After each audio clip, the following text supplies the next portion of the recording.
সকল প্রশংসা আল্লাহ তাআলার জন্য, যিনি আমাদেরকে অনেক কাজ পেছনে রেখে আল্লাহর করে উপস্থিত হওয়ার তৌফিক দিয়েছেন। এই জন্য আল্লাহর প্রশংসা করে আলহামদুলিল্লাহ। শত কোটি দরুদ ও সালাম সেই মহান ব্যক্তিত্বের জন্য যার দেখানো পথে চললেই শান্তি।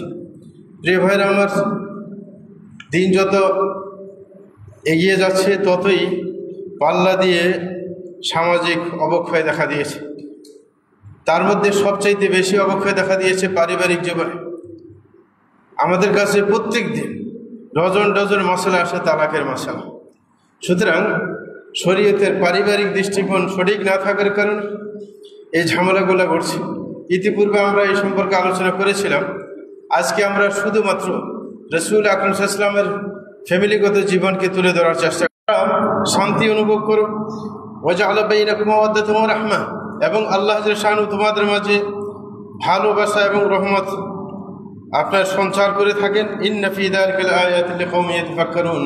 আল্লাহ জাল্লা শানহু বলছেন, এর মধ্যে অনেকগুলো নিদর্শন রয়েছে, যারা চিন্তাশীল তারা খুঁজে বের করতে পারবে। এরকমভাবে এই বিবাহের যে ব্যবস্থা, এটা আম্বিয়া কিরাম ওয়ালাকাদ আরসালনা রুসুলাম মিন ক্বাবলিক ওয়া জাআলনা লাহুম আজওয়াজান ওয়া যুররিয়্যাহ, যে আমি আপনার পূর্বে অনেক রাসূল পাঠিয়েছি এবং তাদেরকে স্ত্রী দিয়েছি, সন্তান দিয়েছি। রাসূল আকরাম সাল্লাল্লাহু আলাইহি ওয়াসাল্লাম আমাদের জন্য আদর্শ। কারণ অন্য নবীরা যদিও তাদের উম্মতের জন্য আদর্শ, কিন্তু আমাদের জন্য আমাদের রাসূলই আদর্শ।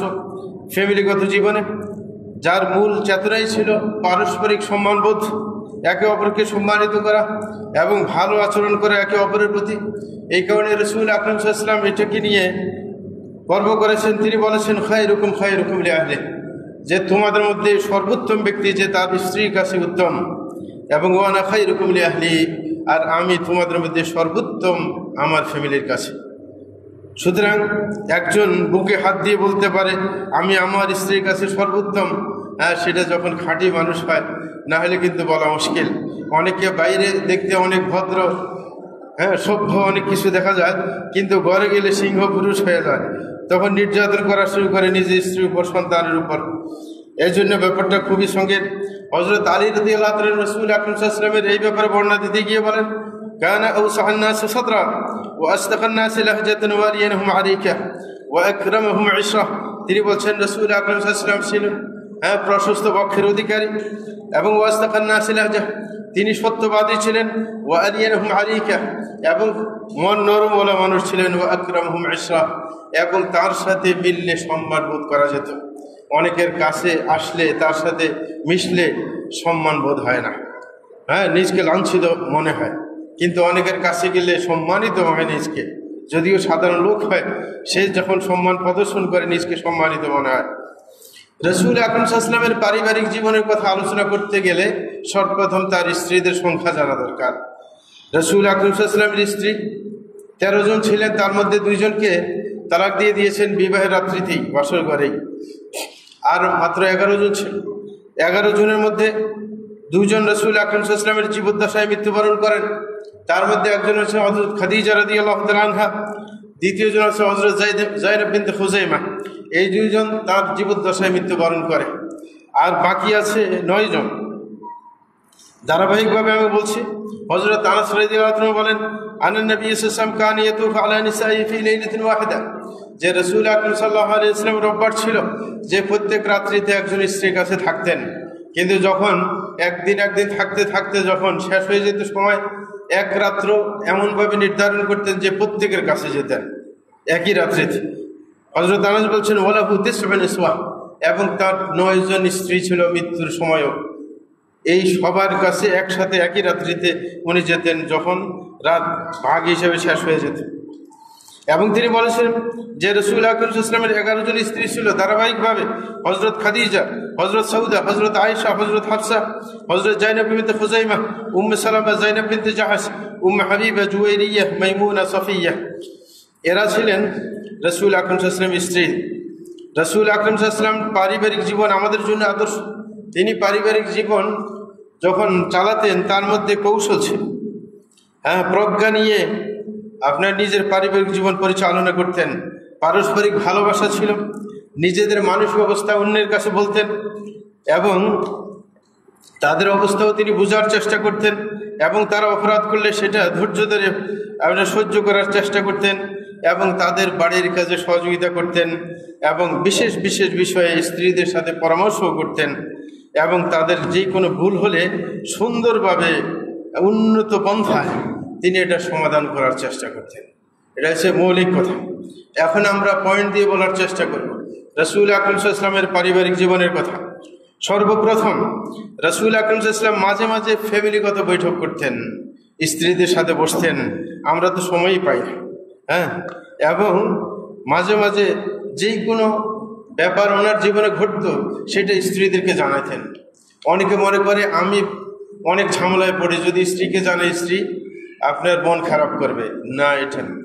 আপনি যদি মারাত্মক সমস্যায় পড়েন আপনার মন খারাপ থাকবে। বাড়িতে গিয়ে যদি স্ত্রী আপনার মানসিক অবস্থা না জানে, স্ত্রী আপনার সাথে ঠাট্টা করবে, মজাক করবে, কারণ সে তো জানে না আপনার কি অবস্থা মানসিক। তখন তো আপনি ওকে মারতে যাবেন, কারণ আপনার মন তো ভালো না। এই কারণে স্ত্রীর সাথে কোনো কিছু লুকাতে নাই। আপনি স্ত্রীর কাছে নিজের সকল সমস্যা তুলে ধরবেন। সে যদি বেশি কষ্ট পায় তাহলে তাকে সান্ত্বনা দিবেন না, এটা কোনো ব্যাপার না, হ্যাঁ। প্রত্যেক কঠিনতার সাথে সহজতা রয়েছে, সুতরাং চিন্তার বিষয় না। কিন্তু তোমাকে জানালাম কারণ আমরা তো একে অপরেরই কি পোশাকের মতো, সুতরাং অপরকে জানাইতে হয়। তো রাসূল আকরাম সাল্লাল্লাহু আলাইহি ওয়াসাল্লাম এরকম জানাইতেন।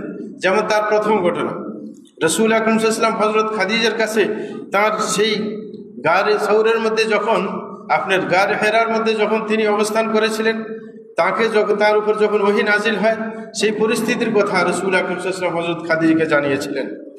তিনি যখন গারে হেরা থেকে যখন নামলেন তখন বাড়ি গিয়ে বললেন জাম্মিলুনি জাম্মিলুনি, আমাকে চাদর দাও, আমার ঠান্ডা অনুভব হচ্ছে।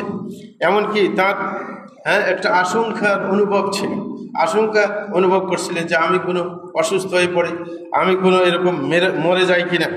এবং তিনি বলতেছিলেন স্ত্রীকে লাকাদ খাশিতু আলা নাফসি, আমি নিজের উপর আশঙ্কা বোধ করছি যে আমার মৃত্যু চলে আসে কিনা, মানে খুব একটা অস্থিরতা অনুভব করতেছিলেন। তখন হযরত খাদিজা সান্ত্বনা দিয়েছিলেন। স্ত্রীর কাজ হচ্ছে স্বামীর কঠিন সময়ের মধ্যে পাশে সান্ত্বনা দিয়ে তাকে সাহসী করে তোলা, যেন তার মন ভেঙে না যায়। তিনি আল্লাহর কসম দিয়ে বলছেন, হযরত খাদিজা কাল্লা আল্লাহ, অসম্ভব, আপনার কোনো খারাপ হতে পারে না। আল্লাহর কসম খেয়ে বলছি মা ইউসিকাল্লাহু আবাদা, আল্লাহ আপনাকে কখনো লাঞ্ছিত করবেন না। এবং তিনি বলছেন ইন্নাকা লা তাসিলুর রাহিম, এবং তাকে যে আল্লাহ খারাপ করবেন না, তার সাথে খারাপ আচরণ করবেন না, এটা প্রমাণ দিচ্ছেন যে আপনার মধ্যে এই গুণ আছে। এই গুণ যার মধ্যে থাকে এর খারাপ হয় না, এই ভালো মানুষ। বলছে ইন্নাকা লা তাসিলুর রাহিম, আপনি আত্মীয়তার বন্ধন রক্ষা করেন। ওয়া তাহমিলুল কাল, যার কোনো আয় রোজগারের ব্যবস্থা নাই ওদের দায়িত্বভার আপনি নেন। ওয়া তুকসিবুল মাহদুম, এবং যার কোনো অর্থ করে নেই তাকে উপার্জন ক্ষম করে তোলেন। ওয়া তাকরিআদ দাইফ, মেহমানদারি করেন। ওয়া তুঈনু আলা নওয়াইবিল হক, এবং যেই কোনো বিপদ আপদে আপনি অন্যের সহযোগিতায় আসেন। তাইলে যার মধ্যে এই ভালো গুণগুলো আছে আল্লাহ কখনো তাকে লাঞ্ছিত করতে পারেন না। এটা হচ্ছে তার কথা। তিনি তার কথা মহিলা মানুষ বিশ্বাস হবে না বলে কসম করে বলছিলেন শুরুতে যে আল্লাহর কসম, হ্যাঁ, এরকম হতে পারে না।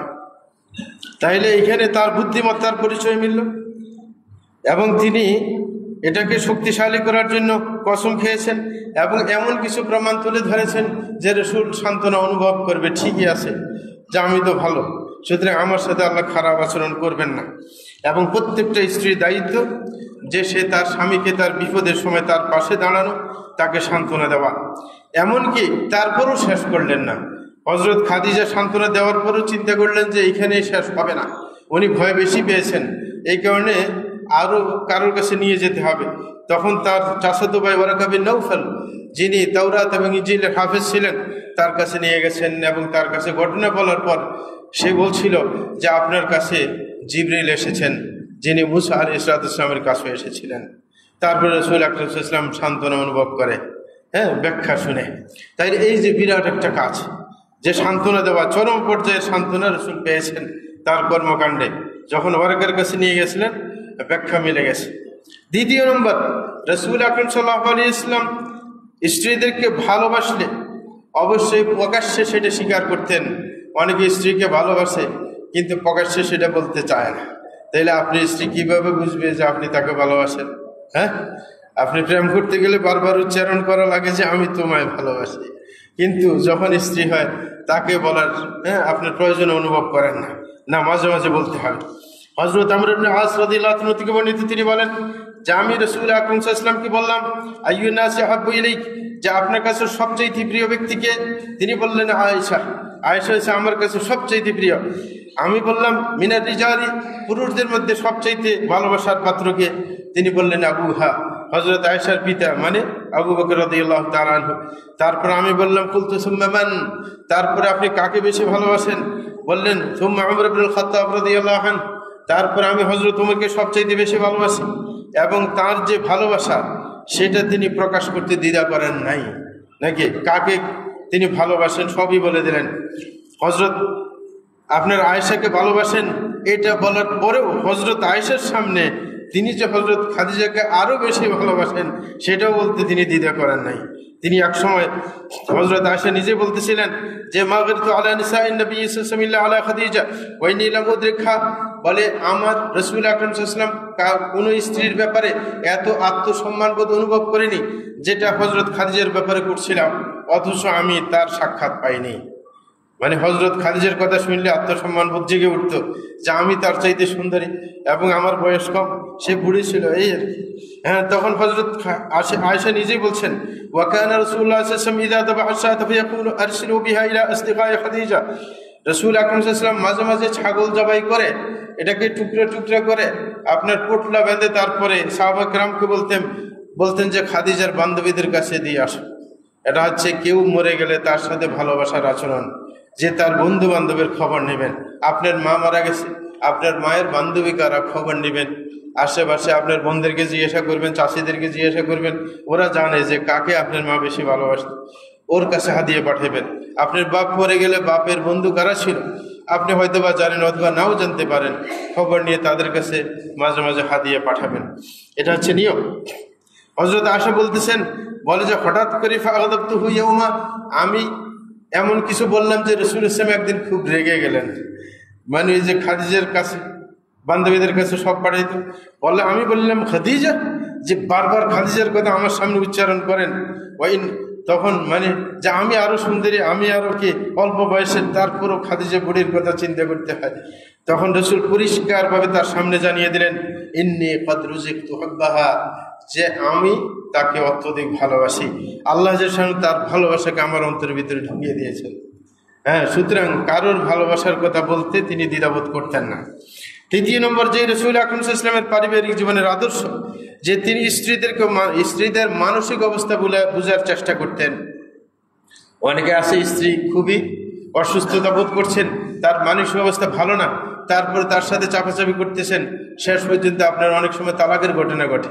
আজকে আমি এই যে গাড়ি দিয়ে আসতেছিলাম, এক মহিলা ফোন করে বলল, মানে তার শরীর খারাপ, স্বামী বুঝতে চেষ্টা করে নাই, পরে সে রাজি হয়নি, এদিকে তাকে তালাক দিয়ে বসছে। মানে মানসিক অবস্থা বুঝতে হবে, এটা তো মানুষ, এটা তো আর কোনো পশু না। সুতরাং রাসূল আকরাম সাল্লাল্লাহু আলাইহি ওয়াসাল্লাম স্ত্রীদেরকে মানুষের অবস্থা বুঝতেন এবং তাদের সাথে সেই অনুযায়ী সুন্দর আচরণ করতেন। এমনকি রাসূল ইসলামের পারদর্শিতা এত বেশি ছিল যে তিনি তাদের কথার আওয়াজ শুনে বুঝতে পারতেন তার মানসিক অবস্থা ভালো না। হ্যাঁ, এবং তাদের চেহারার অবস্থা দেখে বুঝতে পারতেন মানসিক অবস্থার কথা। এটা কিন্তু বেশি ভালোবাসা না থাকলে কিন্তু বোঝা যায় না, যে চেহারা দেখলে কথার আওয়াজ শুনে আপনি বুঝতে পারবেন। এই কারণে রাসূল আকরাম সাল্লাল্লাহু আলাইহি ওয়াসাল্লাম তার স্ত্রীদের কখন রাগ থাকতো রাসূলের উপর, কখন রাসূলকে ভালোবাসতেন, এগুলো বুঝতে পারতেন। হযরত আয়েশা বলেন, কারণ বরের ব্যাপার তো হযরত আয়েশা বেশি বলবেন, সবগুলো হযরত আয়েশার বর্ণনা। হযরত আয়েশা বলতেছেন ইন্নী লা আলামু ইযা কুনতা আনি রাদিয়া ওয়া ইযা কুনতা আলাইয়া গাদবা। হযরত আয়েশা বলেন রাসূল আকরাম সাল্লাল্লাহু আলাইহি ওয়াসাল্লাম বলছিলেন যে আমি অবশ্যই জানি তুমি যখন আমার উপর সন্তুষ্ট থাকো এবং যখন আমার উপর রাগান্বিত হও, এটা আমি বুঝতে পারি, তোমার ভালো লাগে না। হযরত আয়েশা বললেন কুলতু মিন আইনা তা'রিফু যালিকা, আপনি কিভাবে বুঝতে পারেন? আমি না বললাম। রাসূল বলছেন আম্মা ইযা কুনতা আনি রাদিয়াতান ফাইনাকা তাকুলিন লা রাব্বি মুহাম্মদ, বল যখন তুমি আমার উপর সন্তুষ্ট থাকো তখন কসম করতে গিয়ে বলো লা রাব্বি মুহাম্মদ, না এমন হতে পারে না, মুহাম্মাদের রবের কসম খেয়ে বলছি। আল বাইদা কুনতা আনি গাদবা, যখন তুমি আমার উপর রাগান্বিত থাকো তখন কসম করতে গিয়ে বলো লা রাব্বি ইব্রাহিম, না এমন হতে পারে না, ইব্রাহিমের রবের কসম খেয়ে বলছি। হ্যাঁ, তখন বলতেছিলেন, আমি বললাম, হযরত আয়েশা বললেন, আজাল ইয়া রাসূলুল্লাহ, আপনি ঠিকই ধরতে পেরেছেন, তবে ওয়াল্লাহি ইয়া রাসূলুল্লাহ মা আহজুরু ইলা আসমাক, বলে যে আমি যদিও মনে রাগ থাকে না কেন, মুখ দিয়ে শব্দ ভিন্ন বলে রাগ দেখায়, কিন্তু আমার মন থেকে তো আপনি দূরে সরতে পারেন না। তারপরে চতুর্থ নম্বর, যে রাসূল আকরাম সাল্লাল্লাহু আলাইহি ওয়াসাল্লাম স্ত্রীদেরকে বেশি সম্মান করতেন। সেটা কি ধরনের? যে যার অবদান যত বেশি ছিল তার সেই অবদান স্বীকার করতেন। এই জন্য হযরত খাদিজা রাদিয়াল্লাহু আনহা যতদিন ওনার কাছে ছিলেন তার উপরে কাউকে বিয়ে করেন নাই। এই কারণে যার অবদান আছে, রাসূল আকরাম সাল্লাল্লাহু আলাইহি ওয়াসাল্লামের হযরত খাদিজার অবদান আছে না? আমাদের দেশে অনেকে শ্বশুর বাড়ি থেকে টাকা নিয়ে বিদেশে যায়, তারপরে কয়ে যে আরেকটা বিয়ে করবো, তাইলে ভেজাল লাগবে না? আপনি অবদান নেবেন আবার অবদান স্বীকার করবেন না, হ্যাঁ, সেটা হইতে পারে না।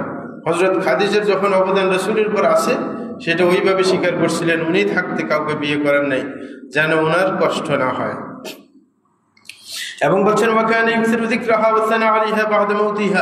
শুধু তার জীবদ্দশায় যে তার উপর বিয়ে করেন তার মনকে রক্ষা করার জন্য এমন নয়, বরং তার মৃত্যুর পর সব সময় ওনার কথা স্মরণ করতেন, মানুষের সামনে ওনার প্রশংসা করতেন। হযরত আয়েশার বর্ণনা তিনি বলছেন, ইস্তাদানাত হালাতু বিনতু খুয়াইলিদ ওয়া খাদিজা আলা রাসূলিল্লাহি সাল্লাল্লাহু আলাইহি ওয়াসাল্লাম, বলে একবার হঠাৎ করে হযরত খালা বিনতু খুয়াইলিদ মানে হযরত খাদিজার বোন, হযরত খাদিজার বোন রাসূল আকরাম সাল্লাল্লাহু আলাইহি ওয়াসাল্লামের কাছে এসে রাসূলের কাছে ঢোকার অনুমতি চাচ্ছিলেন। যখন অনুমতি চাচ্ছিলেন, নিজের স্ত্রীর বোনের আওয়াজ তো নিজের জানা আছে, বা দুই বোনের আওয়াজে একই রকম হয়, আওয়াজ শুনে সাথে সাথে উনি আপনার হতচকিত হয়ে উঠলেন, মানে বসেছিলেন খুব হতচকিত হয়ে উঠে উনি বলতেছেন, আল্লাহুম্মা হালা, ওয়া আল্লাহ, হালা চলে আসছে, হ্যাঁ, মানে খুব খুশি প্রকাশ করলেন কারণ স্ত্রীর বোনের আওয়াজ শুনি, হ্যাঁ।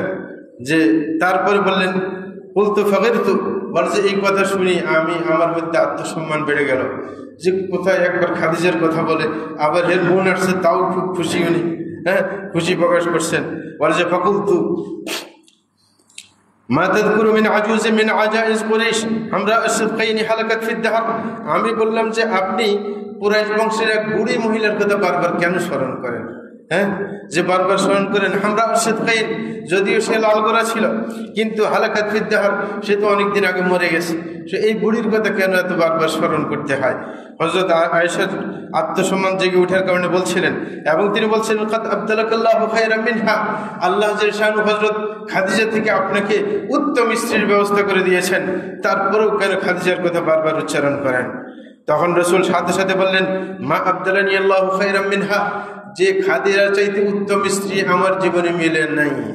হ্যাঁ, যদি হযরত খাদিজাকে বেশি ভালোবাসেন হযরত আয়েশাকে, তারপরেও বললেন যে খাদিজার চাইতে উত্তম স্ত্রী আমার জীবনে মেলে নাই। বলছে কাদ আমানাত বি, সে আমার উপর ঈমান এনেছিল।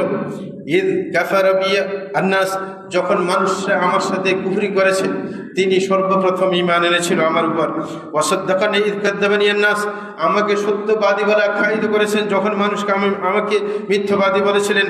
ওয়াসাতনি বিমালিহা ইদ হারামানি নাস, মানুষ যখন আমাকে সম্পদ থেকে বঞ্চিত করেছে তখন তার সম্পদ দিয়ে আমার সহযোগিতা করেছিল। ওয়ারাযাকানি আল্লাহু ওয়ালাদাহা ইদ হারামানি আওলাদান নিসা, আমাকে আল্লাহ জাল্লা শানহু তার ঘর থেকে অনেকগুলো সন্তান দিয়েছেন, অন্য স্ত্রীরা আমাকে সন্তান থেকে বঞ্চিত করেছে, মানে অন্য স্ত্রীরা আমাকে সন্তান দিতে পারে নাই।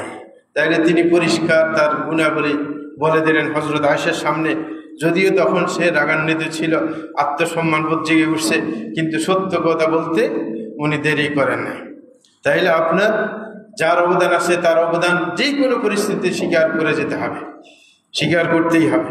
আরেকজনের রাগ করবে তাই বলে আপনি স্বীকার যাবেন না, সেটা হবে না। 5 নম্বর, রাসূল আকরাম সাল্লাল্লাহু আলাইহি ওয়াসাল্লাম নিজের স্ত্রীদের শারীরিক অবস্থা জানার চেষ্টা করতেন, যে তার শারীরিক অবস্থা কেমন। এমন রাসূল সাল্লাল্লাহু আলাইহি ওয়াসাল্লামের একটা অভ্যাস ছিল যে নিজের স্ত্রীদেরকে যখন জিজ্ঞাসা করতেন শারীরিক অবস্থা, যখন বলতেন যে আমরা অসুস্থ, তখন তিনি আল্লাহর আশ্রয় চাইতেন সূরার মাধ্যমে, মুআউযিযাতাইন বলা হয় সূরা ফালাক এবং নাস, এগুলো পড়ে তিনি ফু দিতেন। হযরত আয়েশা বলেন, আন্না নবী সাল্লাল্লাহু আলাইহি ওয়াসাল্লাম কানা ইউআউযু বা'দা আহলিহি ইয়ামসাহু বিয়াদিহি আল-ইমনা ওয়া ইয়াকুলু আল্লাহুম্মা রাব্বান নাস আযহিবিল বা'সা ইশফিহি আনতা শাফি লা শিফাআ ইল্লা শিফাউকা শিফাআন লা ইগাদিরু সাকামা। যে রাসূল আকরাম সাল্লাল্লাহু আলাইহি ওয়াসাল্লাম যখন কোন স্ত্রী অসুস্থ হয়ে যেতেন তখন তিনি আপনার আল্লাহর আশ্রয় চাইতেন, তার সুস্থতার জন্য, এবং তিনি তার ডান হাত দিয়ে তার শরীর স্পর্শ করে তারপরে বলতেন, আল্লাহুম্মা রাব্বান নাস, হে আল্লাহ আপনি হচ্ছেন মানুষের প্রতিপালক, আযহিবিল বাস, আপনি রোগ দূর করে দেন, ইশফিহি তাকে সুস্থ করে দেন, আনতা শাফি আপনি হচ্ছেন সুস্থতাকারী, লা শিফা ইল্লা শিফাউক, যে আপনি সুস্থ না করলে সে সুস্থ হতে পারে না, শিফাআন লা ইগাদিরু সাকামা, এমনভাবে সুস্থ করে দেবেন তারপরে যেন কোনো রোগী না থাকে। এমনকি রাসূল আকরাম সাল্লাল্লাহু আলাইহি ওয়াসাল্লাম অন্য বর্ণনায় আছে, কানা রাসূলুল্লাহ সাল্লাল্লাহু আলাইহি ওয়াসাল্লাম ইযা মারিদা আহাদুম মিন আহলিহি নাফাযা আলাইহি বিল মুআউযাত। অন্য বর্ণনায় আছে রাসূল আকরাম সাল্লাল্লাহু আলাইহি ওয়াসাল্লামের কোনো স্ত্রী অসুস্থ হয়ে গেলে তিনি মুআউযাত দিয়ে ঝাড়ফুঁক করতেন। মুআউযাত মানে যেগুলোর শুরুতে আউযু আছে, যেমন কুল আউযু বিরাব্বিল ফালাক, কুল আউযু বিরাব্বিন নাস, এগুলো দিয়ে ঝাড়ফুঁক করতেন। তাহলে ঝাড়ফুঁক করা বেশি কঠিন কিছু না। দুইটা এই দোয়া শিখে নেবেন, দুইটা একটা তো জানেনি, ফালাক নাস সূরা সবাই জানে, এগুলো দিয়ে ঝাড়ফুঁক করবেন, সূরা ফাতিহা দিয়ে ঝাড়ফুঁক করবেন। তারপরে ওই অসুস্থ হইলে আল্লাহুম্মা রাব্বান নাস ইশফি আনতা শাফি লা শিফা ইল্লা শিফাউক সেটা পড়বেন। তারপরে 6 নম্বর রাসূল আকরাম সাল্লাল্লাহু আলাইহি ওয়াসাল্লামের যেই আদর্শ ছিল তার পারিবারিক জীবনের, সেটা হচ্ছে মাঝে মাঝে তিনি যত ব্যস্ততা থাকতো মাঝে মাঝে তাদের আনন্দিত করার জন্য তাদের সাথে খেলতামাশায় নিযুক্ত হতেন। হযরত আয়েশা বলছেন যে খারাজতু মা'আন নবী সাল্লাল্লাহু আলাইহি ওয়াসাল্লাম ফি বা'দি আসফারিহি, যে আমি একবার রাসূলের সাথে কোনো এক সফরে বের হয়েছিলাম, ওয়া আনা জারিয়াতুন লাম আহমিলিল লাহম, এবং আমি তখন অল্প বয়সের ছিলাম, আমার শরীরে তেমন গোশত ছিল না, মানে আমি হালকা চিপচিপে ছিলাম, ওয়ালাম আবদুন, আমার শরীর ভারী হয়ে যায়নি। ফাকাল ইন্নাস তাকাদ্দামু, এই সফরের মধ্যে যুদ্ধের সফরের মধ্যে রাসূল বলতেছেন সাহাবায়ে কেরামকে, তাকাদ্দামু, তোমরা সামনে চলে যাও। তখন সাহাবায়ে কেরাম সামনে চলে গেলেন। তারপরে রাসূল আকরাম সাল্লাল্লাহু আলাইহি ওয়াসাল্লাম হযরত আয়েশা আমাকে বললেন, তাআলা হাত্তা উসাবিকুকা, যে তুমি আসো, তোমার সাথে একটু দৌড়ের প্রতিযোগিতা দেব। তখন ফাসাবাকতুহু, হযরত আয়েশা বললেন আমি তার সাথে দৌড়ের প্রতিযোগিতা দিলাম। ফাসাবাকতুহু, আমি তাকে পরাজিত করলাম। হযরত আয়েশার তো তখন মানে শরীর হালকা, রাসূলের তো বয়স বেড়ে গেছে, এই কারণে হযরত আয়েশা দৌড় দিয়ে ফার্স্ট হয়ে গেল। তারপরে উনি চুপ করে গেলেন। এটা হচ্ছে সুন্নাহ, যে ফেল করলে কোনো কথা বলতে নাই। আমাদের দেশে ফেল করলেও কথা আছে নাকি? কিরে ডাবি, আপনার নির্বাচন হয়ে গেছে না, যারা ফেল করছে এরা কত চিৎকার দেয় নাই, চিল্লাপাল্লা করে নেই, কত কিছু। ফেল করলে লজ্জিত হইতে হয়, কোনো কথা নাই, চুপ। রাসূল ফেল করলে চুপ করে গেলেন, কোনো কথা নাই। এটা হচ্ছে নিয়ম, যে চুপ করে যাবে। তখন তারপরে বলতেছিলেন, হযরত আয়েশা আর কিছু বলেন নাই। যখন একজন সম্মানিত মানুষ একটু মানহানি বোধ করে তখন এটাকে আর কি বাড়াতে নাই, চুপ করে থাকায় ভালো। হযরত আয়েশাও কিছু বললেন না, এইভাবে চলছে। বলে যে আর কিছু বলেন নাই কখনো এই ব্যাপারে রাসূল। হাত্তা ইদা হামালতুল লাহমা বাদান্ত, রাসূল সেই সময়ের অপেক্ষায় ছিলেন যখন আবার তাকে পরাজিত করা যায়। বলে যে যখন আস্তে আস্তে আমার শরীর বাড়তে শুরু করলো, আমি যখন খুব মোটা সোটা হয়ে গেলাম, আর আমি ওই আগের প্রতিযোগিতার কথা ভুলেই গিয়েছিলাম, হঠাৎ আরেক সফরে আমি রাসূলের সাথে বের হলাম। পথের মধ্যে গিয়ে সাহাবায়ে কেরামকে আগের মতো বললেন তোমরা সামনে চলে যাও। পরে সবাই সামনে চলে গেল।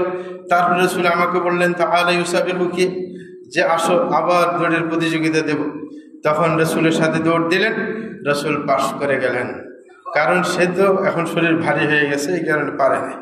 ফাজাআলা ইয়াদহাক, এইবার পাশ করে হাসতেছেন। তাইলে পাশ করে মানে নিজের খুশি প্রকাশ করে, এটা হচ্ছে সুন্নাহ। রাসূল হাসতেছিলেন আর বলতেছিলেন হাদিহি বিতিলকা, ওই যে আগে ফেল করছি এখন পাশ করছি, সমান সমান হয়ে গেছে, মানে মিলে দিলেন আর কি। এই কারণে মুহাদ্দিসিন কিরাম বলেন রাসূল আকরাম সাল্লাল্লাহু আলাইহি ওয়াসাল্লামের জীবনে যেন কোনো ত্রুটি না থাকে, এই কারণে কেউ যেন বলতে না পারে স্ত্রীর কাছে ফেল করছিলেন না, সমান করে দিলেন, যে আবার পাশ করে সমান করে দিয়ে গেলেন।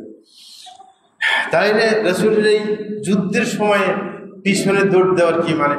যুদ্ধকালীন সময়ে সফর করতেছেন তখনও তার স্ত্রী যেন খুশি হয়, কারণ তার বয়স কম ছিল, যেন খুশি হয়, হ্যাঁ, এই জন্য এই কাজটা করছিলেন।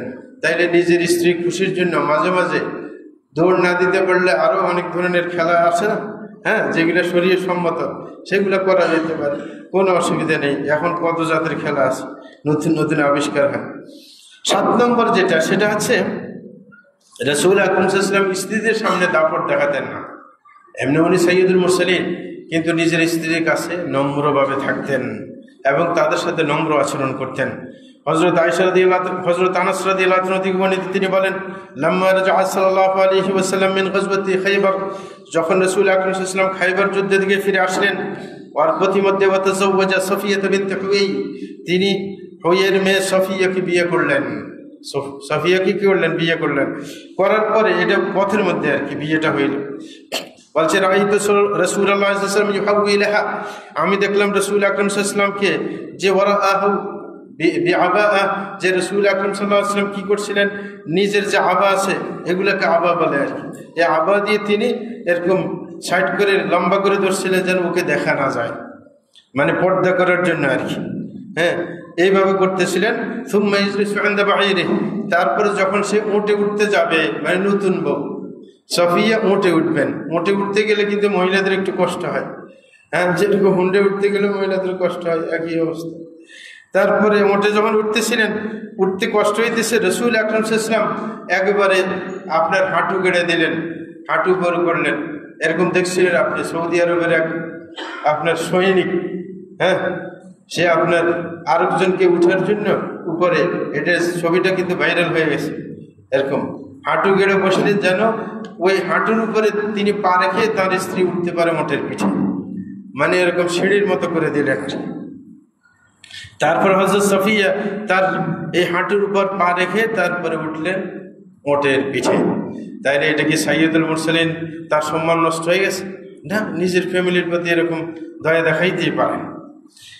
হ্যাঁ, কিন্তু আরেক বর্ণনায় আছে যে হযরত সফিয়া যখন দেখতে পারলেন যে রাসূল আকরাম সাল্লাল্লাহু আলাইহি ওয়াসাল্লাম সাইয়্যিদুল মুরসালিন হয়ে তার হাঁটু আপনার গেড়ে বসলেন, তখন তিনি তার পা হাঁটুতে রাখলেন না, তার হাঁটু তার হাঁটুর উপরে রেখে উঠলেন, হ্যাঁ, মানে একটু সম্মান দেওয়ার চেষ্টা করলেন। তো সুতরাং এই যে রাসূল আকরাম সাল্লাল্লাহু আলাইহি ওয়াসাল্লাম তার স্ত্রীর সাথে আচরণ করলেন, নতুন স্ত্রী, মাত্র কিছু আগে বিয়ে হয়েছে, যেন সে খুশি হয় যে রাসূলের কাছে বিয়ে বসে আমি সম্মানিত, হ্যাঁ, এরকম যেন বোধ করে, খুশি লাগে মনে, এই জন্য এই কাজটা করছিলেন রাসূল আকরাম সাল্লাল্লাহু আলাইহি ওয়াসাল্লাম। 8 নম্বর, এটা কিন্তু সবসময় করেন। আবার আজকের আলোচনায় মহিলারা মানে পুরুষদেরকে একবারে চাপের মুখে রাখবে, রাসূলের এগুলার নিয়মিত ছিল না, পরে বলবেন যে প্রত্যেকদিন, হ্যাঁ, সব কাজ করতে। রাসূল এগুলো আদর্শিক অবস্থান দেখিয়েছেন। সবসময় যে ওটের পিঠে উঠতে হাঁটু গাড়ে বসলেন তাই না, মানে নতুন বউকে দেখাইলেন আর কি তার সম্মান। যাই হোক, তারপরে বলছিলাম 8 নম্বর, রাসূল আকরাম সাল্লাল্লাহু আলাইহি ওয়াসাল্লামের পারিবারিক জীবনের অবস্থা। তিনি যখন স্ত্রীদের কাছে যাইতেন তখন সুগন্ধি ব্যবহার করতেন, কারণ আপনার শরীরে ঘামের গন্ধ থাকতে পারে, আপনি ঘুমাইতে গেলে সুগন্ধি ব্যবহার করবেন যেন স্ত্রীর কষ্ট না হয়, নতুবা ঘামের গন্ধ নিয়ে শুইলে, হ্যাঁ, গন্ধ পাইবে, কষ্ট লাগবে, অভক্তি চলে আসবে। হযরত আয়েশা বলতেছেন, তাইয়াবতু রাসূলুল্লাহ সাল্লাল্লাহু আলাইহি ওয়াসাল্লাম সুম্মা তাওয়াফা ফি নিসাইহি, যে আমি রাসূল আকরাম সাল্লাল্লাহু আলাইহি ওয়াসাল্লামকে সুগন্ধি লাগিয়ে দিলাম, তারপরে তিনি প্রত্যেক স্ত্রীর কাছে গেলেন, সুম্মা আসবাহা মুহরিমা, তারপরে সকালবেলা উনি ইহরাম করলেন উমরা করার জন্য। তাইলে সহবাস করতে গেলে শরীরে সুগন্ধি লাগিয়ে যেন আপনার খারাপ মনে না হয়, যেন দুর্গন্ধ না আসে শরীর থেকে, ওরকম ব্যবস্থা নেওয়া হয়েছে রাসূলের সুন্নাহ। হযরত আয়েশা থেকে বর্ণিত, তিনি বলছেন, কানা ইযা দাখালা বাইতাহু বাদা বিসওয়াক, রাসূল আকরাম সাল্লাল্লাহু আলাইহি ওয়াসাল্লাম যখন ঘরে আসতেন মেসওয়াক দিয়ে শুরু করতেন, ঘরে ঢুকলে মেসওয়াক করতেন, নিজের মুখের দুর্গন্ধ যেন স্ত্রীর নাকে না যায়, যেন খারাপ না লাগে, কারণ তিনি পুরো দিনে এইদিক ওইদিক গেলেন, মানুষের সাথে কথা বললেন, বলতে বলতে মুখের মধ্যে দুর্গন্ধ আসা স্বাভাবিক, এই কারণে ঘরে ঢুকিয়ে মেসওয়াক করতেন। 9 নম্বর, রাসূল আকরাম সাল্লাল্লাহু আলাইহি ওয়াসাল্লাম যখন বাইরে কোনো সফরে যাইতেন যেন স্ত্রীদের মন খারাপ না হয়, এই কারণে নিজে কাউকে চয়ন করতেন না, লটারি দিয়ে চয়ন করতেন। কি করতেন? লটারি দিতেন, কারোর যেন মন খারাপ না হয়, নতুবা একজনকে নিলে বলবে যে একে বেশি ভালোবাসে, হ্যাঁ, ঝামেলা। হযরত আয়েশা বলছেন, যে কানা রাসূলুল্লাহ সাল্লাল্লাহু আলাইহি ওয়াসাল্লাম ইযা আরাদা সাফরান আকরা বাইনা নিসাইহি, যে রাসূল আকরাম যখন সফরে যাইতেন তখন তিনি লটারি দিতেন স্ত্রীদের মাঝে। ফাইয়াতুহুন্না খারাজা সাহমুহা খারাজা বিহা মাআ, যার নাম উঠত তাকে নিয়েই তিনি সফর করতেন, তখন আর অন্যরা মনে কষ্ট পাইতেন না। ওয়াকানা ইয়াকসুমু লিকুল্লি ইমরাআতিন মিনহুন্না ইয়াওমাহা ওয়া লাইলাহা, এবং রাসূলের অভ্যাস ছিল যেন মন খারাপ না হয় প্রত্যেক স্ত্রীর কাছে একদিন এক রাত অবস্থান করতেন। এবং এই যে লটারি দেওয়ার অভ্যাস কিন্তু সবার ছিল না। লটারি দেওয়া কিন্তু বাধ্যতামূলক না যে আপনি বাইরে যাবেন লটারি দিতে হবে, না, লটারি দেওয়া ভালো। রাসূল করতেন যেন মন খারাপ না হয়। সকল নবী করতেন না, নবীদের মধ্যে মাত্র 3 জন নবী এই কাজটা করছিলেন, মানে লটারি দেওয়ার ব্যবস্থা করছেন। সবাই কিন্তু স্ত্রী বেশি ছিল, কিন্তু লটারি দিতেন মাত্র 3 জন। 3 জন, এক নম্বরে হচ্ছে ইউনুস আলাইহিস সালাম, আরেকজন হচ্ছে জাকারিয়া আলাইহিস সালাম, আরেকজন মুহাম্মদ সাল্লাল্লাহু আলাইহি ওয়াসাল্লাম। এরা লটারি দিয়ে স্ত্রীদের মনকে ঠিক রাখার চেষ্টা করতেন। আস্তাগফিরুল্লাহ লি ওয়া লাকুম ওয়া লিসাইরিল মুসলিমিন ইন্নাহু হুয়াল গফুরুর রহিম।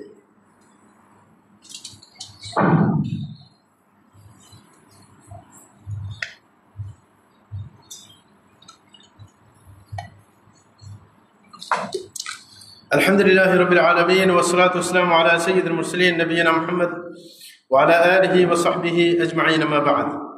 প্রিয় ভাইরা আমার, রাসূল আকরাম সাল্লাল্লাহু আলাইহি ওয়াসাল্লামের পারিবারিক জীবনের আরেকটি আদর্শ যে নিজের শ্বশুরালয়ের লোকদেরকে সম্মানিত করতেন। এটা হইতে আমাদের দেশে কোথায় করে না, ভাইয়ের খবর রাখে না, কিন্তু শালার খবর রাখে, ঠিক না? এটা নতুন করে বলার দরকার নেই, কিন্তু রাসূল এরকম করতেন, মানে শ্বশুরালয়ের লোকদেরকে সম্মানিত করতেন। এরা কিন্তু কোনো অধিকার পায় না, সম্মান পায়। এই কারণে অন্য হাদিসের মধ্যে রাসূল বলছেন ইউকরামুর রাজুলু লিবিনতিহি ওয়া উখতিহি, যে একজন মানুষ সম্মানের অধিকারী হন তার মেয়ের কারণে অথবা বোনের কারণে। আপনার মেয়ে শ্বশুর হিসেবে আপনি সম্মান পাইবেন জামাইয়ের কাছে। আপনার বোন বিয়ে করছে আরেকজনে, তাইলে আপনার ভগ্নিপতির কাছে আপনি সম্মানিত, আপনাকে দেখলে সম্মান দিতে হবে। এটা হচ্ছে পাওনা, কারণ একজনের খরচ দিয়ে বড় করছে, আরেকজনের সাথে খেলাধুলা করে বড় হয়েছে, তাহলে একের উপর আরেকজনের অবদান আছে। এই জন্য হযরত আয়েশা থেকে বর্ণিত, তিনি বলেন ওয়াকাত জুয়াইরিয়া বিনত হারিস ফি সাহমি সাবিত ইবনে কাইস রাদিয়াল্লাহু তাআলা আনহু, বলতেছেন একটা যুদ্ধ হয়েছিল বনিল মুস্তালিক গোত্রের সাথে। তখন রাসূলের সাহাবায়ে কিরাম ওদের বংশের উপর আক্রমণ দিয়ে ওদের অনেক পুরুষ মহিলাকে ধরে নিয়ে আসছে। ধরে নিয়ে আসার পর যখন বন্টন হয়েছিল, মানে গোলাম বান্দি যখন বন্টন করছে, হযরত জুয়াইরিয়া উনি সাবিত ইবনে কাইসের বন্টনে পড়ছে। হযরত সাবিত ইবনে কাইসকে চিনেন, উনি ছিলেন খতিব রাসূলুল্লাহ। রাসূল ইসলাম কোনো জায়গায় আপনার বক্তব্য দেওয়ার জন্য পাঠাইলে ওনাকে পাঠাইতেন। সাবিত ইবনে কাইস লোকটা খাটো ছিল, ফর্সা ছিল না, এই জন্য জামিলা ওনার থেকে তালাক নিয়ে চলে গেছেন, আগে একবার খুতবায় বলছিলাম। তো ওনার ভাগে পড়ছে, কিন্তু খুবই সুন্দরী, মানে ভাগ্য ভালো, নেককার মানুষ। বলছেন তখন হযরত জুয়াইরিয়া কিন্তু এটা মেনে নিতে পারেন নাই, যদি ভাগে বাঁধে হিসাবে করছেন। উনি হযরত সাবিতকে প্রস্তাব করলেন যে আমি তোমার কাছে থাকতে চাই না, টাকার বিনিময়ে আমাকে স্বাধীন করে দাও। তখন উনিও ভদ্র মানুষ, বলছে ঠিক আছে, না থাকলে আর কি করা যাবে, ঠিক আছে, এত টাকা দিতে হবে আমাকে, তাইলে তোমাকে আমি স্বাধীন করে দেব। হ্যাঁ, তখন এটা চুক্তি ফাইনাল। হযরত আয়েশা বলতেছেন ওয়াকানাত ইমরাআতান মাল্লাহ, বলছেন হযরত জুয়াই ছিল অত্যধিক সুন্দরী। হ্যাঁ বলছেন, এবং তিনি বলছেন তাখুযুহাল আইন, যে তাকে দেখলে চোখ ধাঁধায় যেত, এরকম, মানে বেশি সুন্দরী ছিলেন। মহিলা যদি মহিলার সুন্দরের কথা বর্ণনা দেয়, এটা কিন্তু খাঁটি। হ্যাঁ, অনেক মহিলা সুন্দরী বর্ণনা দেয় না, মানে হিংসার কারণে। হযরত আয়েশা বলতেছেন ফাজাআত তাসাল্লু রাসূলুল্লাহ সাল্লাল্লাহু আলাইহি ওয়াসাল্লাম কিতাবাতাহা, হযরত জুয়াইরিয়া যখন হযরত সাহাবাদের সাথে চুক্তি করলেন টাকার বিনিময়ে, এখন টাকা পাইবে কোথায়, সে তাকে তো ধরে নিয়ে আসছে, এলাকায় তার পরিচিত লোক আছে। উনি মনে করলেন যে রাসূল তো দয়াবান, ওনার কাছে গেলে টাকা পাওয়া যাবে। তো উনি চলে আসলেন রাসূলের কাছে টাকা নেওয়ার জন্য। যখন দরজার সামনে দাঁড়াইলেন, হযরত আয়েশা দেখে ফেললেন। দেখে ফেলে ওনারও কষ্ট লাগলো, একজন সুন্দরী মহিলা ঘরের বাইরে দাঁড়াই আছে একাকী, তার খারাপ লাগলো। বলে যে আমিও বুঝতে পারলাম রাসূল এই অবস্থা দেখলে ওনারও খারাপ লাগবে, ঠিক না, যে সুন্দরী মহিলা ঘরের সামনে দাঁড়িয়ে আছে একাকী। তারপরে বলতেছিলেন ফাকালাত ইয়া রাসূলুল্লাহ, হযরত জুয়াইরিয়া এসে রাসূলকে বললেন যে আনা জুয়াইরিয়া বিনতুল হারিস, আমি হারিসের মেয়ে জুয়াইরিয়া। ওয়া ইন্নামা কানা মিন আমরি মা লা ইয়াখফা আলাইক, বলেছে আমার ব্যাপার আপনি জানেন যে আমরা ধরা পড়ে আসছি, এবং আমি ওয়া ইন্নী ওয়াকাতু ফি সাহমি সাবিত বিন কাইস, আর আমি ভাগে পড়ছিলাম সাবিত বিন কাইসের। ওয়া ইন্নী কাতাবতু আলা নাফসি ফাজিতুকা আসআলুকা ফি কিতাবাতি, বলে যে আমি তার সাথে চুক্তিবদ্ধ হলাম টাকার বিনিময়ে সে আমাকে স্বাধীন করে দেবে, আর টাকাটা নিতে আসছে আপনার কাছে। হ্যাঁ, এটা বললেন। বলার পর রাসূল বললেন ফাহাল্লাকি ইলা মা হুয়া খায়রুম মিন, এর চাইতে যদি ভালো প্রস্তাব দিই তুমি কি মানবে? হ্যাঁ, বলার পরে বলছে মা হুয়া, সেটা কোন কি প্রস্তাব? বলে যে উয়াদ্দি আনকি কিতাবাতাকি ওয়া তাযাওয়াজুকি, বলে যে তোমার পক্ষ থেকে টাকাটা দিয়ে দিব আর সেটার বিনিময়ে আমি বিয়ে করবো তোমাকে। মানে প্রস্তাব দিলেন সাথে সাথে। প্রস্তাব দেওয়ার সাথে বলছেন ক্বাল কাদ ফাআলতু, হ্যাঁ, হযরত জুয়াইরিয়া বললেন ঠিক আছে আমি বিয়ে বসে গেলাম, সাথে সাথে বিয়ে ফাইনাল। তারপরে বলছেন ক্বালাত ফাতাসামা আন-নাস, হযরত আয়েশা বললেন এই কথা বিয়ে হওয়ার সাথে সাথে পুরো এলাকায় খবর হয়ে গেল যে রাসূল আকরাম সাল্লাল্লাহু আলাইহি ওয়াসাল্লাম জুয়াইরিয়াকে বিয়ে করছিলেন, এবং প্রত্যেকের হাতে হাতে গোলাম বাঁধি ছিল না, ওর বংশের ভাগ করে করে দিয়েছিল। সবাই বলতেছেন রাসূলের শ্বশুর পক্ষীয় মানুষকে আমাদের গোলাম বাঁধে রাখা কখনো চলবে না, রাসূলের মন খারাপ করবেন, এই কারণে সবাই গোলাম বাঁধি সব স্বাধীন করে দিয়েছে। তাইলে সাহাবায়ে কেরাম জানেন যে শ্বশুর পক্ষকে সম্মান দিতে হয়, রাসূলের মন খারাপ হইবে যে সব শ্বশুরের আত্মীয় না, সব শ্বশুরের পক্ষ থেকে সবাই স্বাধীন করে দিলেন এবং বললেন সব স্বাধীন। ক্বালু আসহারু রাসূলিল্লাহ ফামা রাইনা ইমরাতান কানাত আযাম বারাকাতান আলা কওমিয়া মিনহা, হযরত আয়েশা বলছেন আমি দুনিয়ার বুকে এমন কোন মহিলাকে দেখি নাই যে তার বংশের জন্য বরকত হয়েছে হযরত জুয়াইরিয়ার চাইতে। কারণ হযরত জুয়াইরিয়া যখন বিয়ে বসেছে তখন তার বংশের 100টা ফ্যামিলির সবাইকে স্বাধীন করে দিয়েছে মুসলমানরা। তাইলে একজনের কারণে 100 ফ্যামিলির কি লাভ হয়ে গেছে। তাইলে এত বরকতময় মহিলা আছে যে তার দ্বারা পুরো বংশ উপকৃত হয়েছে, আর কারো দ্বারা এরকম উপকৃত হয় নাই। তাইলে এই যে রাসূল আকরাম সাল্লাল্লাহু আলাইহি ওয়াসাল্লামের শ্বশুরের প্রতি গুরুত্ব দেওয়ার কারণেই তো ওরা এই কাজটা করেছিলেন। আরেকটা হাদিস দ্বারা প্রমাণিত বলেছেন রাসূল আকরাম বলে ইন্নাকুম সাতাফতাহুনা মিসরা ওয়া হিয়া আরদুন ইউসাম্মা ফিহা কিরাত, যে তোমরা অচিরেই মিশরকে স্বাধীন করবে, মিশর এলাকা। বলে যে সেই এলাকার মধ্যে কিরাতের প্রচলন আছে। ফাইদা ফাতাহতুমুহা ফাহসিনু ইলা আহলিহা, যখন তোমরা সেই এলাকাকে স্বাধীন করবে, মানে মিশরকে যখন স্বাধীন করবে, তাইলে সেই এলাকার মানুষদের প্রতি দয়া করবে। কেন দয়া করবে?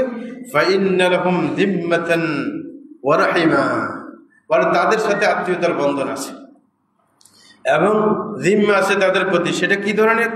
হযরত হাজার ইব্রাহিম আলাইহিস সালামের স্ত্রী, নাকি না?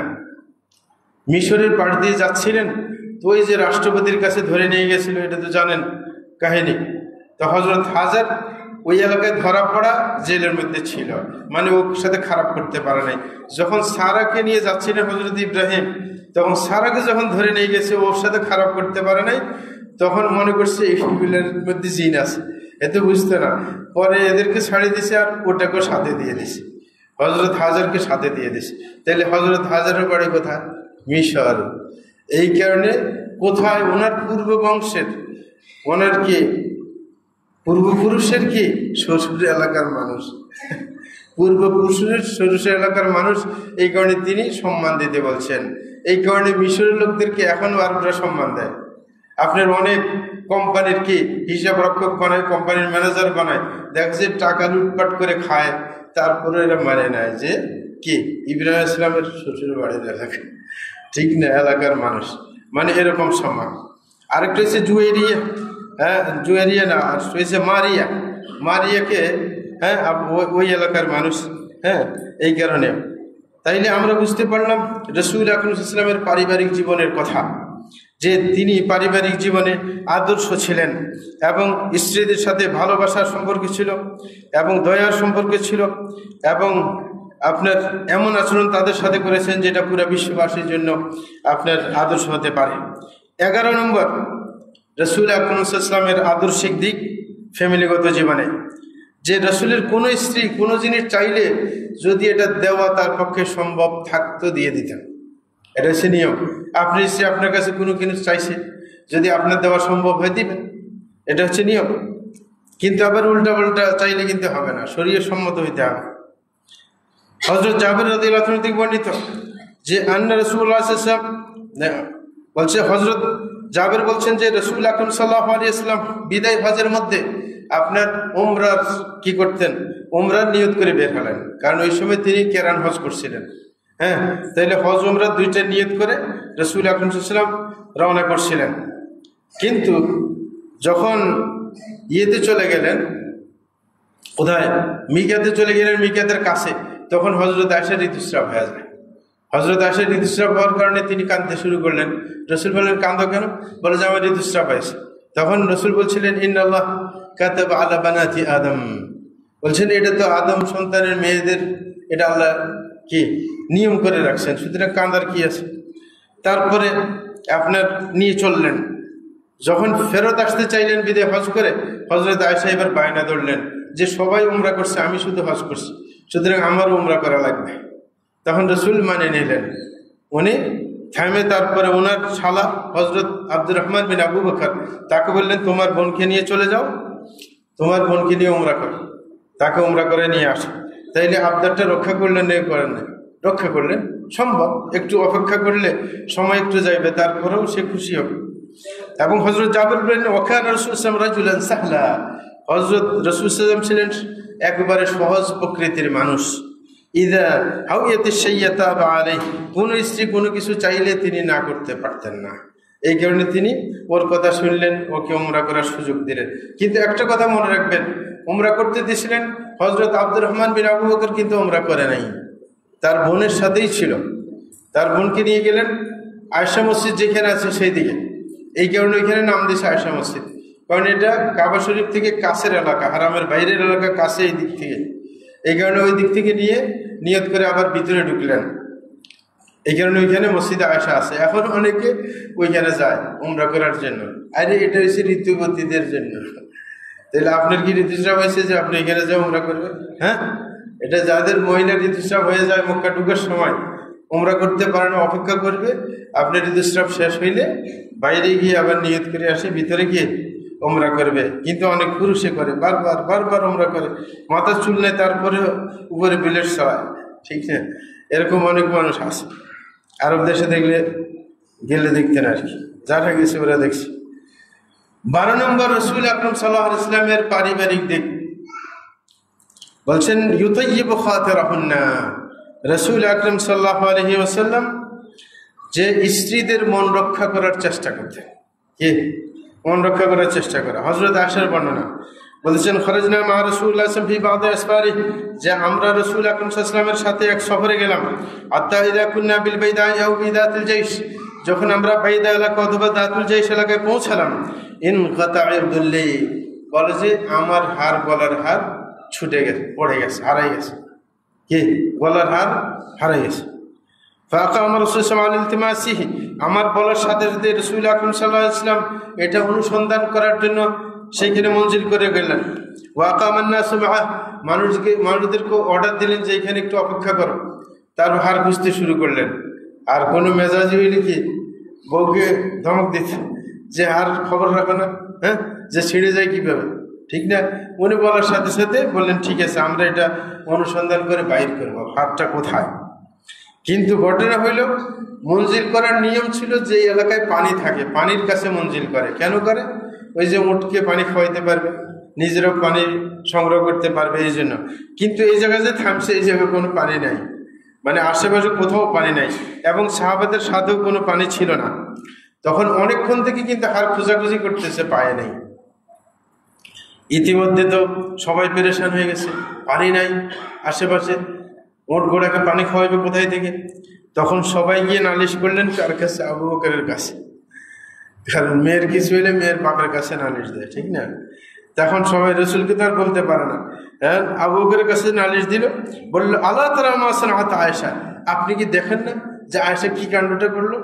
ও জায়গায় এখানে আসে মঞ্জিল করলো, এখানে কোনো পানি নাই, আমাদের সাথেও পানি নেই, এখন কি হইবে আমাদের? আবু বকরের এই কথা শুনে রাগান্বিত হইলেন। মানে নরম মানুষ রাগান্বিত হইলে খুব রাগান্বিত হন। সবাই যখন ওনাকে বিরক্ত করলেন যে তোমার মেয়ের কারণে এই ঘটনা ঘটছে, এটা বলার সাথে উনি খুব রেগে গেলেন। বলতেছেন হযরত আয়েশা নিজে বর্ণনা দিতেছেন, ফাজা আবু বকর রাসূলুল্লাহ সাল্লাল্লাহু আলাইহি ওয়াসাল্লাম আলা ফাদি, বলে যে আবু বকর তাড়াতাড়ি রেগে গেলেন, রসুলের কাছে গেলেন। বলে যে সময় আমার কাছে আসলেন ওই সময় রসুল আমার রানের উপরে মাথা দিয়ে ঘুমাচ্ছিলেন। যখন আবু বকর আসছিল ওর সাথে কথা বলার জন্য, তখন আসে বলতেছিলেন হাবাস্তি রাসূলুল্লাহ সাল্লাল্লাহু আলাইহি ওয়াসাল্লাম ওয়ালাইসু আলামা ওয়ালাইসু মাহুম্মা। তিনি রাগান্বিত হয়ে বললেন যে তুমি মানুষকে আটকে ফেললে, এখানে রসুলকে আটকে ফেললে, কোনো পানি নেই, কারোর কাছে কোনো পানি নেই, এখন ওরা কি করবে? উনি রাগান্বিত হইলেন। হযরত আয়েশা বলছেন ফাআতাবানি, তিনি আমাকে খুব ধমকালেন। বলছেন ওয়াকালা মা শা আল্লাহু আন ইয়াকুল, নিজের বাপের সম্মান রক্ষা করলেন। বলে যে আল্লাহ যা চাইছেন ওনার মুখ দিয়ে সবই বললেন, গালাগালি যে করলেন এটা বললেন না আর কি, বললেন যে আল্লাহ তার মুখ দিয়ে যা বাইর করার বাইর করছেন। রাগ করে আমাকে অনেক বকাঝকা দিলেন। বলছে ওয়াজআলা ইয়াতানুনি বিয়াদিহি ফি খাসরাতি, উনি রাগ থামাইতে পারলেন না, তিনি হাত দিয়ে কোমরের মধ্যে ঘষে মারলেন। হযরত আয়েশার বাপে আর কি, বাপে গুঁতে মারলেন। গুঁতে মারে তারপরে বললেন যে তুমি এরকম আটকে রাখলে। তিনি হযরত আয়েশা বলছেন আমি খুব ব্যথা পাইছিলাম, কিন্তু আমি নড়তে পারছিলাম না, কারণ রাসূল ইসলাম জেগে যাবেন, উনি আমার রানের উপর শুয়ে আছে। বলে যে বারবার তিনি কিন্তু আমার কোমরের মধ্যে আঘাত করতেছিলেন। তারপরে শেষ পর্যন্ত রাসূল ইসলাম জেগে গেলেন। যখন সকাল হইল কোনো পানি নাই, এখন ওযু করবে কোথায় থেকে? পানি নেই। তারপরে হঠাৎ করে আল্লাহর পক্ষ থেকে আয়াত নাজিল হইল, তায়াম্মুমের আয়াত, কি তায়াম্মুমের বিধান নাজিল হইল। উসাইদ ইবনে হুদায়র তিনি খুব খুশি হলেন। উসাইদ ইবনে হুদায়র রাদিয়াল্লাহু আনহু বললেন মা হিয়া বি আউয়ালি বারাকাতিকুম ইয়া আলা আবি বকর। তখন আবু বকরের কাছে গিয়ে উসাইদ বলতেছিলেন, আবু বকরের ফ্যামিলি তোমরা শুধু বরকতই বরকত, যে যদি আজকে এরকম আটকে না যাইতাম তাইলে তো তায়াম্মুমের বিধান পাওয়া যাইত না, তাইলে রাগ করে কোনো কাম নাই, বরকত, তোমরা বরকতময় মানুষ যে তোমার মেয়ের কারণে আজকে তায়াম্মুমের বিধান পাওয়া গেছে। বলছে قالت فبعثنا البعير الذي كنت عليه فحسبنا العقد تحته। দেখেন আল্লাহ জিশানু আয়াত তায়াম্মুম নাজিল করবেন এই কারণে হাড়ের কোনো সন্ধান মিলল না। এত খোঁজাখুঁজি করছে পুরো এলাকায়, মিলল না। যখন শেষ পর্যন্ত নিরাশ হয়ে গেছে আর হাড় পাওয়া যাবে না, রাসূল বলছেন ঠিক আছে আমরা রওনা করি। যখন ওটটা খাড়াইছে ওটের পায়ের নিচে হাড়, কিন্তু ওটটা তখন শুয়েছিল, ওটের নিচে হাড় ছিল, কিন্তু খুঁজে টুজে পাওয়া যায় নাই। তো এই যে এটা আল্লাহ আগে দেখাই দেন না কি জন্য? নয়তো উঠতে আগে উঠতে পারতো, নড়াচড়া করতে পারতো, কিন্তু এখানে আয়াত নাজিল হবে, তাই মনে একটা বিধান নাজিল হবে, এই জন্য এই ব্যাপারটা ঘটেছিল। 13 নম্বর, রাসূল আকরাম সাল্লাল্লাহু আলাইহি ওয়াসাল্লামের পারিবারিক জীবনের আদর্শ। যে রাসূল আকরাম সাল্লাল্লাহু আলাইহি ওয়াসাল্লাম স্ত্রীদের মন খারাপ হয়ে গেলে তাদেরকে সান্ত্বনা দেওয়ার চেষ্টা করতেন। হযরত আয়েশা থেকে বর্ণিত, তিনি বলছেন আন্নাহা ক্বালাত কানা রাসূলুল্লাহ সাল্লাল্লাহু আলাইহি ওয়াসাল্লাম লা ইউফাদ্দিলু বা'দানা আলা বা'দিন ফিল কসম মিন মুকসি ইনদানা। যে রাসূল আকরাম সাল্লাল্লাহু আলাইহি ওয়াসাল্লাম যখন বন্টন করতেন রাতগুলা স্ত্রীদের মাঝে, বলে যে কাউকে কারোর উপর প্রাধান্য দিতেন না, কিন্তু একটা কাজ করতেন উনি, যে কোনো স্ত্রীর কাছে যাইতেন, যাওয়ার আগে সবার কাছে ঘুরে ঘুরে সালাম টালাম দিয়ে চলে যেতেন। দেখেন কি বলেছে, কারণ যদি উনি 9 জনের কাছে 9 দিন যান, কারোর সাথে সাক্ষাৎ না দেন, তাহলে 9 দিন দেরি হয়ে যাবে। এই কারণে যার কাছে যাইতেন না, আগে সব স্ত্রীর কাছে যে সালাম দিয়ে দিয়ে ঘুরে ঘুরে সবার সাথে দেখা দিয়ে তারপরে ওই যে স্ত্রীর কাছে থাকার ওই স্ত্রীর কাছে থাকতেন। তো বলছেন ওয়াকানা কাল্লা ইয়াওমান ইল্লা ওয়া ইয়াতুফু আলাইনা জামিআ ফায়ুদনি মিন কুল্লি ইমরাতিন মিন গায়রি মাসিস। কিন্তু আবার সতর্ক থাকতেন, কাউকে সালাম দিতেন কিন্তু হাত দিয়ে স্পর্শ করতেন না, কারণ আজকের রাত কিন্তু অন্যজনের, এই কারণে সালাম দিতেন কিন্তু ধরতেন না কাউকে। বলছে হাত্তা ইয়াবলুগা ইলাল্লাতি হুয়া ইয়াওমুহা ওয়া ইয়াতরুকুহা তাইয়িবাতাল কলব। এবং তিনি সবার সাথে সাক্ষাৎ দিয়ে বলে যে আমাদের মন ভালো থাকতো, যে সাক্ষাৎ তো করে গেছে, কালকে তো আবার দেখা হবে, ঠিক না? এইভাবে রাসূল ইসলাম সবার মন রক্ষা করার চেষ্টা করতেন। এবং রাসূল আকরাম সাল্লাল্লাহু আলাইহি ওয়াসাল্লামের স্ত্রী আরো বলছেন, হযরত আয়েশা বলতেছেন আন্না নবী সাল্লাল্লাহু আলাইহি ওয়াসাল্লাম ক্বাব্বালা বা'দা নিসাঈ থুম্মা খারাজা ইলা সালাতি ওয়া লাম ইয়াতাওয়াদ্দা। হযরত আয়েশা বলেন রাসূল ইসলাম নামাজে যাচ্ছিলেন, যাওয়ার আগে দিয়ে তার এক স্ত্রীকে চুমু দিয়ে নামাজের দিকে রওনা করছেন। হযরত উরওয়া হয়েছে হাদিসের বর্ণনাকারী। হযরত উরওয়া মানে ওনার ভাগিনা, হযরত আসমার ছেলে। উনি খালাকে বলতেছেন আপনাকে চুমা দিয়ে গেছে মনে হয়। তো উনি হাসি দিয়েছিলেন, ওনাকে চুমা দিয়ে মসজিদে যাচ্ছিলেন। তাইলে এই আচরণ ছিলেন স্ত্রীদের সাথে। 14 নম্বর, আপনার রসুল আকরাম সাল্লাল্লাহু আলাইহি ওয়াসাল্লামের ফ্যামিলিগত জীবনের আদর্শ, যে স্ত্রীদেরকে সাধ্যমতো সহযোগিতা করার চেষ্টা করতেন ঘরের কাজে। অনেকে আছে যে অনেক কষ্ট হয়, তারপরে স্ত্রী সহযোগিতা করে না, হঠাৎ কোনো কারণে গ্যাস আসে নাই, এই সেই অনেক সমস্যা ছিল, আগে পাকাইতে পারে নাই, ঘরে আসছে, সেও একটু সহযোগিতা করে দিবে, না করে হ্যাঁ চুপ করে আসে। হযরত আয়েশা বলছেন যে এক সাহাবী এসে রসুল আকরাম হযরত আয়েশাকে জিজ্ঞাসা করলেন যে মা কানা নবী সাল্লাল্লাহু আলাইহি ওয়াসাল্লাম ফি বাইতে, যে রাসূল সাল্লাল্লাহু আলাইহি ওয়াসাল্লাম ঘরে আসে কি কাজ করতেন? তখন হযরত আয়েশা বলেন কানা ইয়াকুনু ফি মিহনাতি আহলি, তিনি তার স্ত্রীদের কাজের সহযোগিতা করতেন, কিন্তু স্ত্রীদের কাজের সহযোগিতা করলেও ফাইদা হাদরাতিস সালাত খারাজা ইলাস সালাহ, যখন রাসূল আকরাম সাল্লাল্লাহু আলাইহি ওয়াসাল্লামের আজানের ধ্বনি শুনতেন সাথে সাথে ঘর থেকে বের হয়ে যেতেন। অনেকে আছে আবার স্ত্রী ভক্ত আছে কিছু পুরুষ, যে সব কাজে স্ত্রী সহযোগিতা করে দেয়, কিন্তু আবার নামাজের খবর থাকে না। না, রসুলের বাসার খবরও আছে, নামাজের খবর আছে। স্ত্রীর কাজে সহযোগিতা করতেন, আজান দিলে সাথে সাথে বাইরে যেতেন, আর একটু ঘরে থাকতেন না। অন্য বর্ণে আছে মা কানা ইল্লা বাশারাম মিনাল বাশার ইয়াফলি থাওবাহ, হযরত আয়েশা বলেন তিনি তো একজন মানুষ ছিলেন, এই কারণে তিনি ঘরে এসে তার কাপড় সিলাইতেন। ওয়াহলিবু শাতা, আপনার ছাগলের দুধ দোহাতেন। ওয়াইয়াখদিমু নাফসা, নিজের কাজ নিজে করতেন ঘরে আসে। অন্য বর্ণনা আছে ইয়াখিতু থাওবা, তিনি কাপড় সিলাইতেন। ওয়াইয়াকসিবুনা আলা, জুতাও সিলাইতেন। হ্যাঁ, অন্য বর্ণনা আছে ইয়ার কাউদালওয়া, তার যে ডোল, পানি উঠানোর যে ডোল ছিল সেটাও সিলাইতেন। কোনোটা নষ্ট হয়ে গেলে সব নিজের হাতে নিজে কাজ করতেন, ঠিক না? এটা করা উচিত যেন চাপ না পড়ে। বিশেষ করে স্ত্রীর হাতে কাজ আছে, পাকশাক করতেছে, আপনি আসে আরেক অর্ডার দেন যে পানি এনে দাও, ও তো পাক করতেছে, আপনি নিজে পানি নিয়ে খাবেন, কি ওকে বাধ্য করার কি দরকার আছে? এই কারণে আরবি ভাষা বলছে আল মাসবুরু লা ইউশগাল, যে ব্যস্ত যে তাকে নতুন করে ব্যস্ত করা ঠিক না। আপনি যখন দেখবেন যে এ ব্যস্ত, তাইলে আপনার কাজ আপনি নিজে করলেন, ঠিক আছে? তাইলে রাসূল আকরাম সাল্লাল্লাহু আলাইহি ওয়াসাল্লামের আপনার ফ্যামিলিগত জীবনের কিছু আংশিক আলোচনা করছিলাম আমরা।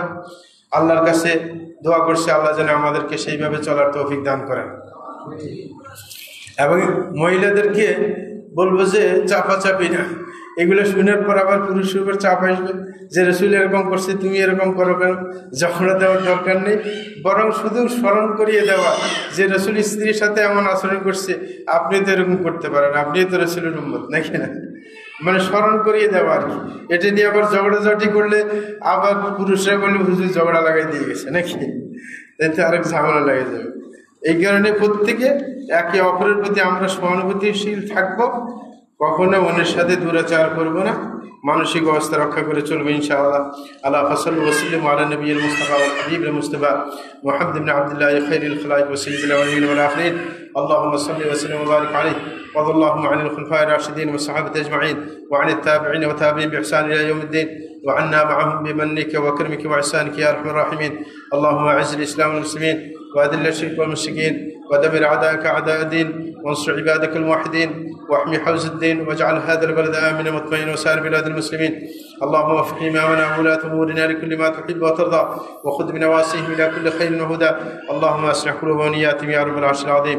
اللهم إنا نسألك الجنة وما قرب إليها من قول وعمل، ونعوذ بك من النار وما قرب إليها من قول وعمل، ونسألك أن تجعل كل قضاء قضيته لنا خيرا يا رب العرش العظيم. وصلى الله على نبينا محمد وعلى آله